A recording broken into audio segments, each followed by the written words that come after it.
IAS ઓફિસરના માથે મૂકી દીધું કુંડું. નીતિશ કુમારની હરકત જોઈ ફરી ચોંક્યા લોકો. બિહારના મુખ્યમંત્રી નીતિશ કુમાર ઘણીવાર તેમની અજીબોગરીબ હરકતોના કારણે ચર્ચામાં રહે છે. આજે ફરી એકવાર આવી જ હરકત કરતા ચર્ચામાં આવ્યા છે. મુખ્યમંત્રી નીતિશ કુમારે સોમવારે રાજધાની પટનામાં એક કાર્યક્રમ દરમિયાન બિહાર સરકારના કેબિનેટ અધિક મુખ્ય સચિવના માથા પર છોડનું કુંડ મૂક્યું હતું. મુખ્યમંત્રીએ પટનામાં Lalit Narayan Mishra institute of economic development and social change ખાતે આયોજિત એક કાર્યક્રમમાં હાજરી આપી હતી. નિમણૂક પત્ર વિતરણ સમારોહ ચાલી રહ્યો હતો. આ કાર્યક્રમ દરમિયાન તેમનું સ્વાગત છોડનું કુંડું આપીને કરવામાં આવ્યું હતું.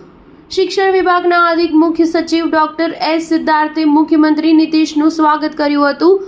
સ્વાગતમાં તેમણે છોડનું કુંડું આપ્યું હતું. ત્યારે તરત જ તેમણે એ છોડનું કુંડું તેમના માથા પર મૂકી દીધું હતું અને પછી સચિવે છોડનું કુંડું પરત લઈને આવ્યા હતા. ઉલ્લેખનીય છે કે બિહારમાં કોઈ પણ અધિકારીનું મંત્રીનું સ્વાગત બુકેની જગ્યાએ છોડ આપવાની પરંપરા છે. આ પરંપરા પ્રમાણે અધિક મુખ્ય સચિવે સોમવારે મુખ્યમંત્રીને છોડ ભેટમાં આપ્યો હતો.